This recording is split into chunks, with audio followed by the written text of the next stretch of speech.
Nurse Ratched is a nurse with a severe power trip, but one day, a mental patient named Randall McMurphy starts challenging her authority. How does she deal with this? Let's read One Flew Over the Cuckoo's Nest and find out.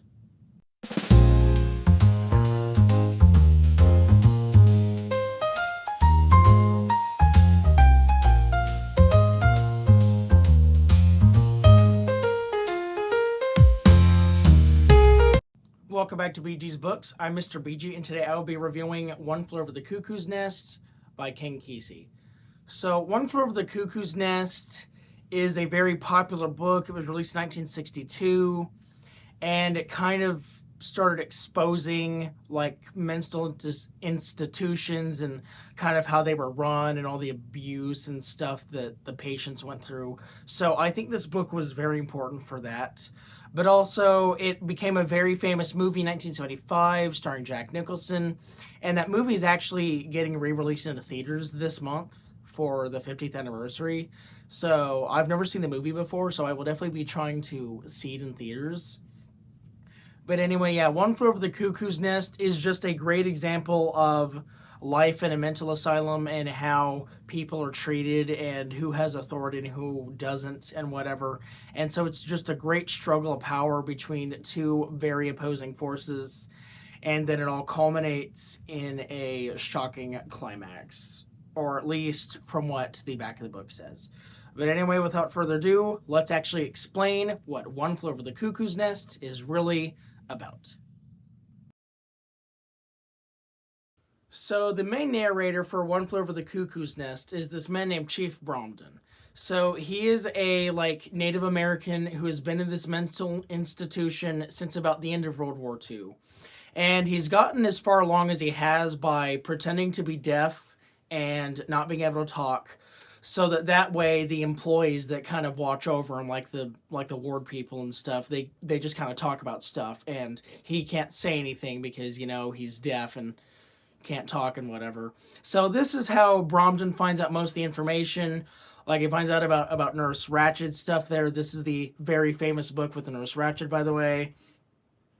So he finds out stuff about Nurse Ratched. He finds out stuff about the institution and new patients and whatever. So he just finds out anything he wants to know just by listening for many years. And so he's just kind of living life in this institution, a very just dull life, I guess, just writing in his journal or something, until one day this man named Randall Patrick McMurphy gets brought into the ward as a mental patient.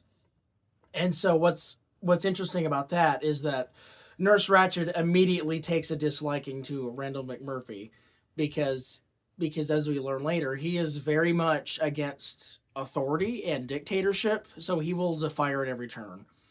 But anyway, so McMurphy gets acquainted with all the prisoners and stuff, including Bromden, and he basically confesses that he's not actually insane. He just faked being insane to avoid having to work on a work farm attached to a prison. So that way he doesn't have to do any responsibility of working in a prison and can just live in a mental asylum. Kind of insane, right? Yeah, so anyway, over the course of the book, McMurphy just keeps undermining Nurse Ratched's rule every time he gets a chance. He talks about her behind her back and makes fun of her. He brings gambling to the ward, which is very much off limits because he's a gambler. He also brings in alcohol and drugs and stuff and prostitutes because he's also about that. So his just fun-loving lifestyle is just very much against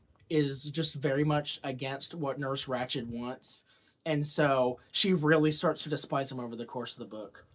And so over time, McMurphy and Bromden actually get very close. They start talking and stuff because, Bromden isn't actually deaf and can talk and stuff. So they start striking up a conversation. They become friends. And I guess the ward also has this giant piece of machinery that kind of represents Nurse Ratched's rule over them, over the inmates. And so that's kind of what does that stuff. And so McMurphy tries to lift it because he's just all about challenging her authority. So he tries to lift it. He doesn't get very far with it, but he tries to lift it, and that kind of inspires some of the people to rebel back against Nurse Ratched, you could say. Anyway, so one day, towards the end of the story, McMurphy decides to take all the prisoners that he can out for a fishing trip because he likes to fish and he thinks that the fresh air would just benefit some of the inmates. And so, of course, like Nurse Ratched and her underlings aren't really for this, but McMurphy kind of overrules all of that and takes 12 other people along with some prostitutes fishing. So, that's kind of interesting. And then they have a really nice fishing trip. That's it. And then later on, there's like a giant party between all the inmates and McMurphy and his prostitutes. And so they kind of get drunk and high and they gamble and stuff, And then so after the big party and whatever, Nurse Ratched comes to see the aftermath, and everything is just like kind of in ruin and whatever. And so basically what she does is she tells this guy named Billy Bibbit, or I think that's his name, that his mother would think that her sweet baby boy would be a terrible person for hooking up with a prostitute. So out of fear, he kills himself. Yes, very unfortunate. And so Nurse Ratched then tries to blame Bibbit's death on McMurphy. So McMurphy then just strangles her, like severely strangles her and takes away her voice and stuff, and she's really messed up. And her voice is her power, so McMurphy's kind of taking away her power. And so that kind of takes away her power for a couple weeks. But anyway, so after that happens, a few months go by, and McMurphy hasn't been seen for since that incident, And then when they see McMurphy again, he's wheeled back into the ward and he has been lobotomized. So basically what Nurse Ratched does is that when patients get too unruly and start undermining her authority, she lobotomizes them to change their stuff. And so, of course, McMurphy gets lobotomized, and so he is now a former shell of what he used to be. He's a shell of what he used to be. He's not, like, rebellious anymore. I don't even think he can talk anymore. He can't really function that much anymore. And it kind of breaks Bromden to see McMurphy this way, because McMurphy was certainly an inspiring figure to rebel against the authority of Nurse Ratched.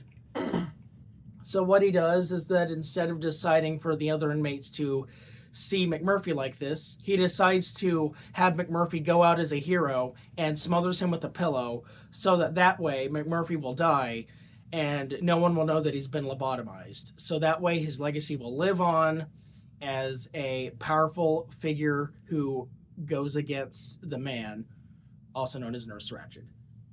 And so in the end, Chief Bromden finally decides that he's going to get out of this mental institution, picks up the heavy machinery that McMurphy tried to earlier in the book, chucks it out a window, and then escapes on a truck out of the institution. And that is how One Flew Over the Cuckoo's Nest ends. So One Flew Over the Cuckoo's Nest is just such a great book. I'm already gonna just say that right there. It is a great book about authority and power and who's really controlling stuff, as I've already mentioned throughout the summary of this thing. But One Flew Over the Cuckoo's Nest isn't just about power. It's also about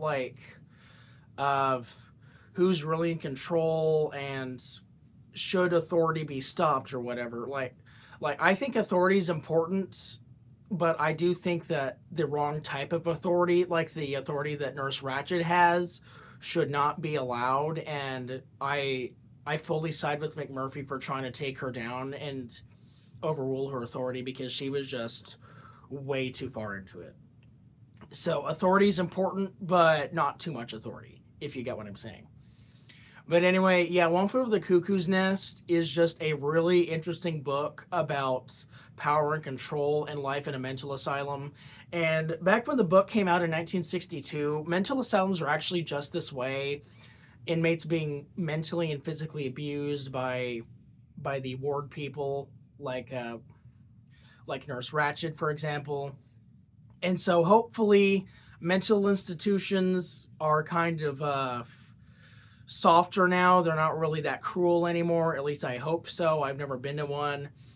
But so I do think that One Flew Over the Cuckoo's Nest actually did sort of change the way that we see mental institutions, because I think that prisoners should be punished, but if they have mental problems like they do in the ward, that they should be properly rehabilitated into society. And anyway, you're probably wondering, why is it called One Flew Over the Cuckoo's Nest? Is it because people are crazy? Well, I guess in a way, but not exactly. In the beginning of the book, Ken Kesey includes a excerpt from a children's poem, I think, and it basically involves these three pigeons flying somewhere, and the line goes like this: one flew east, one flew west, one flew over the cuckoo's nest. So there you go. That's where the title comes from.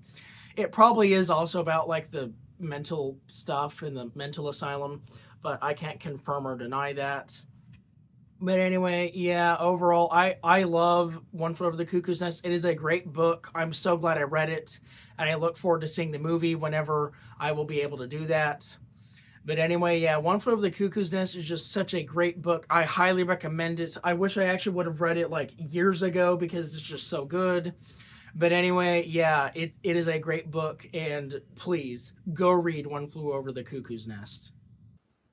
But yeah, guys, that is the end of the video. I hope you guys enjoyed. One Flew Over the Cuckoo's Nest is really just a great book, and I think that anyone who wants to learn about mental health, mental asylums, or anything in between would just really enjoy it. And yeah, I have nothing bad to say about it. Anyway, be sure to like and subscribe. I've been Mr. BG, and this has been BG's Books. And remember, aw man, I gotta go to work. Yeah, so this work farm I'm working at right now only allows me like a 10 to 15 minute break per day ish, I guess. So yeah, I gotta get back to work now. Oh man, it's so boring. Wait a minute. I have an idea. I'm mentally ill! I'm mentally ill! No more work.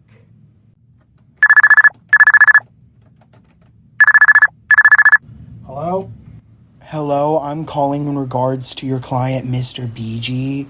He turned himself into a mental institution again. Again? Ugh.